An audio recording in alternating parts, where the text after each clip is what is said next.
من دونه آلهة أن يردني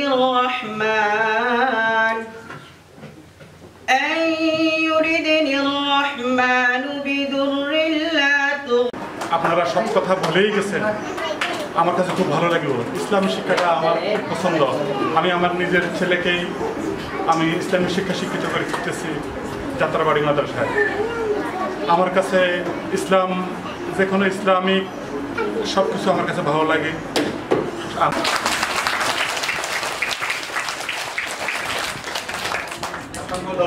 অত্যন্ত সারিবদ্ধভাবে শৃঙ্খলার সহিত, যেটা আসলে আমাকে খুব অবাক করছে, যেখানে খুবই মাশাআল্লাহ ওরা খুব ধৈর্যের সহিত বসে আছে। তো আমি আসলে এখানে ভারী ভারী কঠিন কথা বলবো না, কারণ এখানে আমার অডিয়েন্স যারা উপস্থিত ওরা আসলে ছোট, ওরা যারা সেকুলার মানে অর্থাৎ যেখানে ধর্মীয় শিক্ষা তেমন প্রাধান্য দেওয়া হয় না, আমরা যেগুলোতে পড়াশোনা করছি, তো সেখানে ধর্মীয় শিক্ষার অভাব।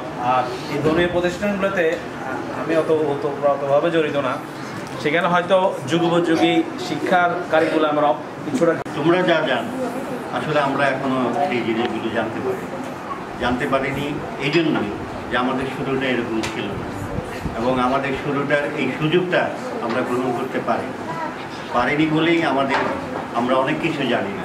তোমাদের কোরআন তেলাওয়াত তোমরা যখন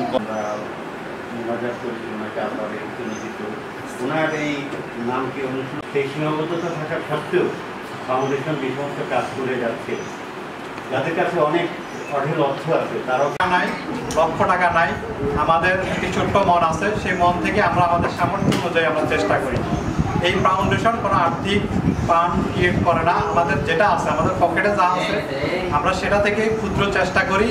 আর সেটা ফারুক ভূঁইয়া মেমোরিয়াল যুব ফাউন্ডেশনের পক্ষ থেকে সাংবাদিক শরীফ ভূঁইয়া পরিচালক তোমাদের মাঝে এসেছে, তোমাদেরকে কিছু রয়েছে তারই একটি ধারাবাহিক কাজ আজকের এই শিক্ষা উপকরণ বিতরণ। আমরা অত্যন্ত আনন্দিত যে আপনাদের এই শিক্ষা প্রতিষ্ঠান, আমরা এই শিক্ষা প্রতিষ্ঠান আসলে এসেই আমাদের মুগ্ধ হয়েছি যে শিক্ষা প্রতিষ্ঠানের অবকাঠামো যেরকম উন্নয়ন, তেমনি সুশৃঙ্খল শিক্ষক, শিক্ষার্থী এবং দক্ষ পরিচালনা কমিটি রয়েছে। এই কারণে আসলে এই শিক্ষা প্রতিষ্ঠান এগিয়ে যাচ্ছে।